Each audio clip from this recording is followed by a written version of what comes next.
A little girl died, and investigators didn't know why or how. Was it an accident? Was it an unexplained illness? Or was she murdered?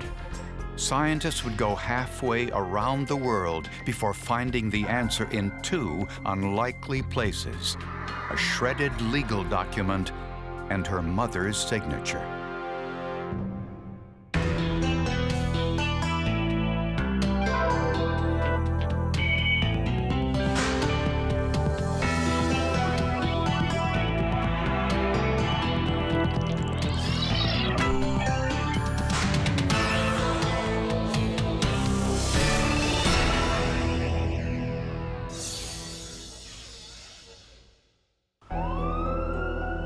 In the spring of 2000, a 2.5-year-old girl was in the intensive care unit of a New Hampshire hospital fighting for her life.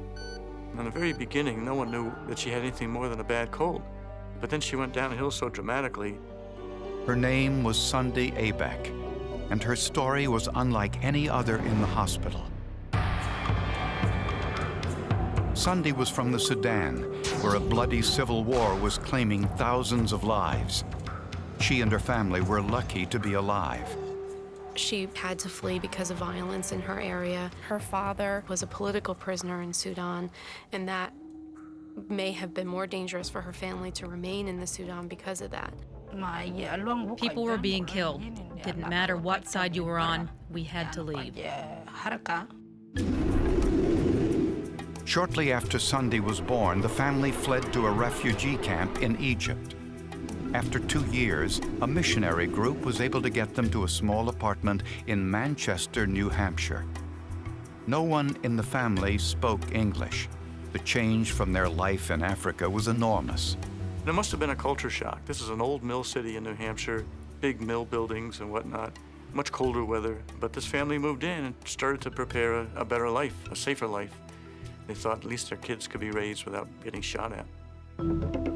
The family had been in the U.S. for just a little more than a month when one day, for no apparent reason, Sunday started vomiting. She ran a high fever and she became delirious.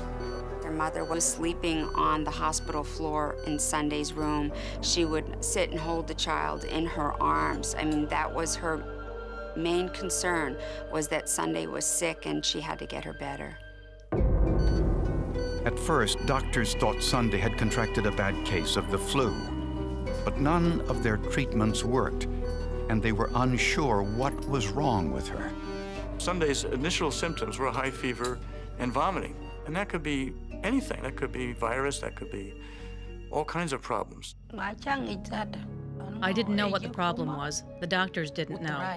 They couldn't tell me what was wrong. Despite a battery of tests, the cause of Sunday's illness couldn't be determined. None of her siblings or her mother had gotten sick. 3 days after she was admitted to the hospital, Sunday's temperature soared and her brain swelled uncontrollably. She went into a coma and died. When you have children, God gives them to you and He can take them. When Sunday died, I tried to remember that God gave her to us and now He wanted her back. For Sunday's family, the promise of a peaceful life in America had turned into an unspeakable tragedy. The mother's lawyer said that she had told him that if she had any idea this could have happened, she never would have moved her family to the United States. But of course, she couldn't have known. She knew she was moving them away from a danger. She just had no way of knowing she was moving them into another danger. Soon, an investigation was mounted to find out how it happened. And what it uncovered was not an illness, but a crime.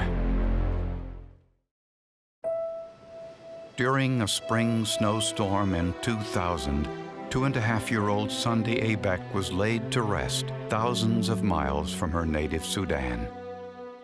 I'll never forget the women in the group wearing their African clothes and wool hats and gloves, and they were singing African prayers as the snow came down. They probably never saw snow before. And the whole scene, to me, was just one of the saddest things. After 2 years on the run, the family thought they had finally found a safe haven in America, but they were wrong. They had come here trying to have a better life for their daughter, and they end up burying her in a snowstorm in New Hampshire. And that led to an intriguing story. How did this come to pass? Investigators thought poisoning might be a possibility. Whenever there's an unexplained death of a child, I think the police first suspect is always a family member. Sunday's mother was questioned, but she had no apparent motive. She was asked if one of the siblings could have done it. It was ridiculous. In Africa, a child cannot poison her sister or her brother or even me. They wouldn't know how. It did not come from the family. Was it possible one of the neighbors, perhaps resentful over the influx of refugees into the neighborhood, was responsible? In our apartment complex was another family from Sudan. Before my child got sick, so did theirs, but he recovered. He didn't die. But a severe flu caused that child's illness. New Hampshire officials couldn't determine how Sunday died, and this raised alarms. One of their initial concerns was to make sure there was not the importation into the U.S. of some exotic disease that could have been transmitted by Sunday or her family into the U.S. All members of the family were thoroughly tested. Everyone was perfectly healthy. But then results came back from an extensive test on Sunday's blood. Analysts were shocked by what they found. Her blood contained unusually large amounts of lead, 392 micrograms per deciliter, 40 times the lethal level for a child. High level for us might be 50 or 60. I think we may have even had a 70 or an 80 over the years that I've done inspections, but a 392 was just absolutely off the charts for us. Lead kills by attaching itself to red blood cells. This takes oxygen out of the blood and starves the brain. Sunday's official cause of death was lead poisoning, the first such case in the U.S. in more than a decade. The family seemed to be having trouble grasping what had happened. One of them said to me, you know, we don't have lead in Africa. In Africa, lead is bullets. You're getting shot at. Investigators now checked the rest of the family to see if they'd also been exposed to lead. The test showed they were all within normal levels. There was something unique to Sunday. It wasn't something that they had commonly all been exposed to that created this horrific problem for all of the family. How could a killer dose of lead have gotten into Sunday's system while the rest of the family was unaffected? Their apartment building was locked down in a search for answers. Paint, the most common source of lead poisoning, was tested with a portable X-ray analyzer. It uses a radiation source to basically excite the lead atoms in the paint, and then it actually sends X-rays back into the machine. Minor amounts of lead were found in the paint, not unusual in an old building, and not nearly enough to kill someone. Now, investigators moved on to the water, the air, the cooking utensils, and toys. Everything in the apartment was tested. We'd select an area of the home and mark off a square foot and actually wipe it with a sterile wipe and collect the dust and put it in a sterile container, and that's analyzed to see what the dust level in the home. The contents of the wipes were dissolved in hydrochloric acid. In a process called atomic absorption, the solution was exposed to temperatures of more than 3,000 degrees Fahrenheit. It burns the sample in the flame, much like an acetylene torch, and the instrument is set up to see only lead. No abnormal levels were found. Nothing in the building could produce a dose of lead large enough to kill. And I walked back to the office and said, I don't think it's the house, there's something else going on. Extensive testing provided no clues as to how little Sunday Abeck was exposed to a lethal dose of lead. Lead has been known as a hazard for 2,000 years. Lead was one of the first occupational diseases identified by the Romans and even the Greeks many, many years ago. So it's not a new issue. While investigators couldn't rule out an intentional poisoning by someone in the U.S., they had to consider the possibility that Sunday was poisoned before she got to America. Perhaps in the refugee camp. They even brought in the health department in Egypt, and they sampled the formula that the little children were giving, because if something was contaminated in the formula, that could affect thousands of kids. Food, air, water, and soil in the camp were tested. Everything was negative. It seemed the question of how Sunday had been killed might never be answered. There was this mystery. What had happened to her and why? Investigators now turn back to Sunday herself. Since lead is a poison, the body goes to great lengths to expel it. Deposits build up in the nails and hair. The average person's hair grows about a half-inch per month.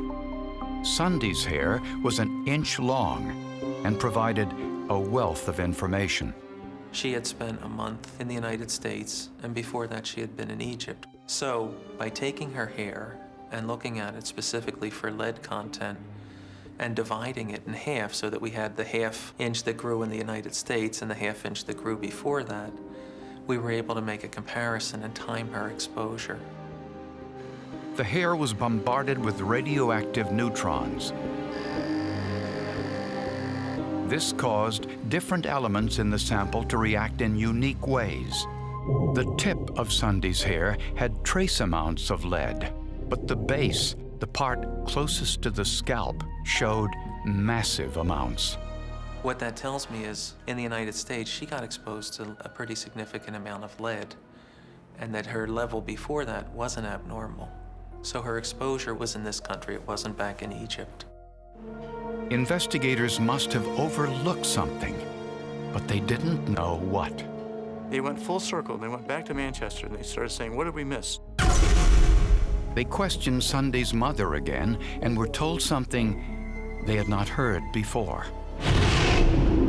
Sunday spent a lot of time on the front porch of their apartment building.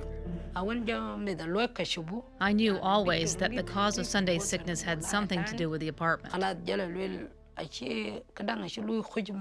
They were able to ascertain that the child did in fact spend time playing on the porch, and the mother had seen the child pick at the paint on the porch. The porch of the apartment was in bad shape. The paint was old and peeling. Suddenly, investigators thought they'd solved the mystery. It looked to be a phenomenon called pica.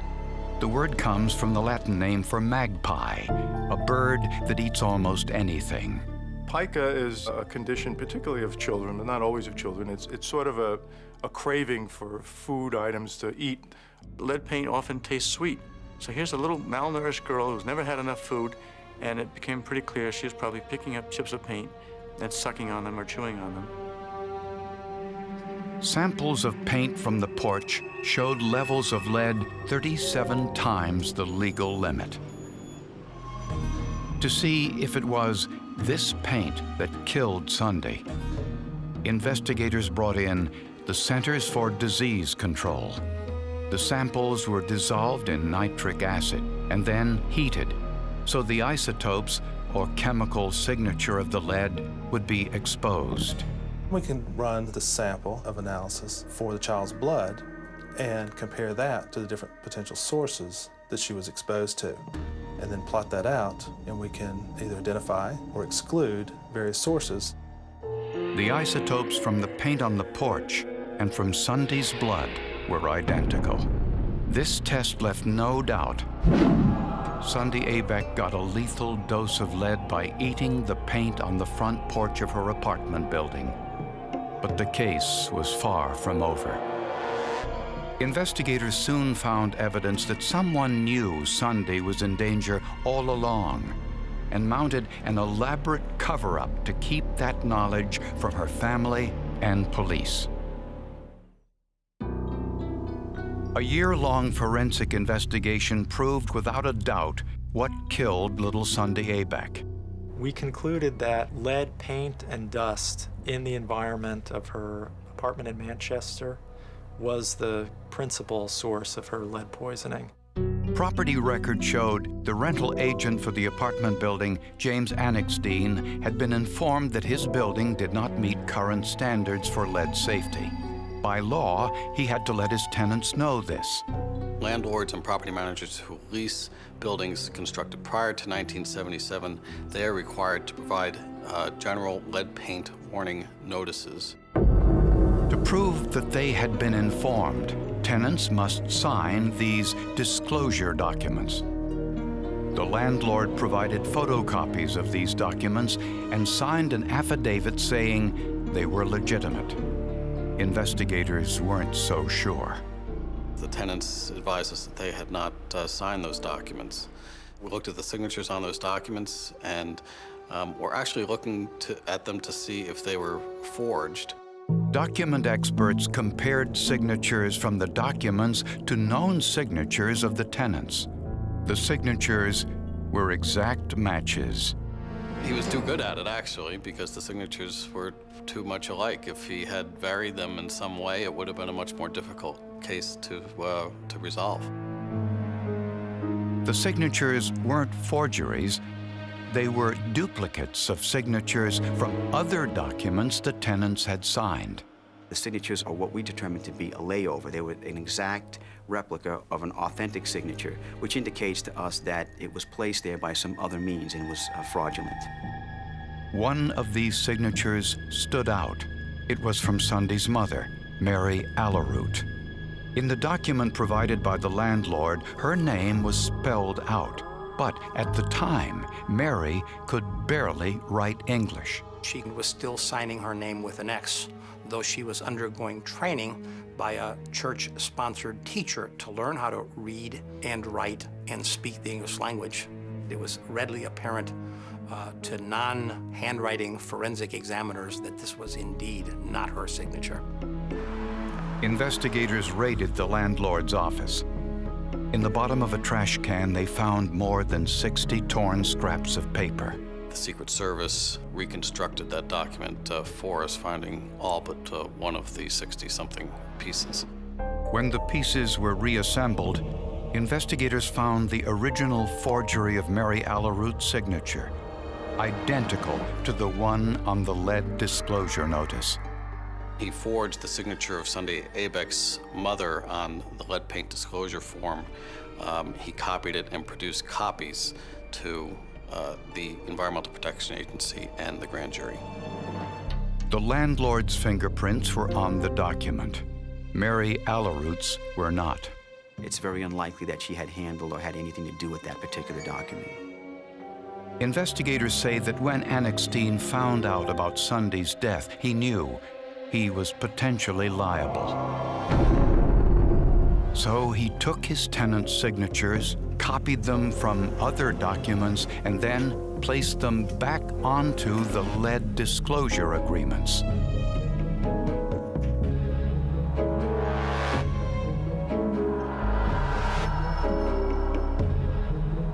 His biggest mistake was forging the signature of Sunday's mother.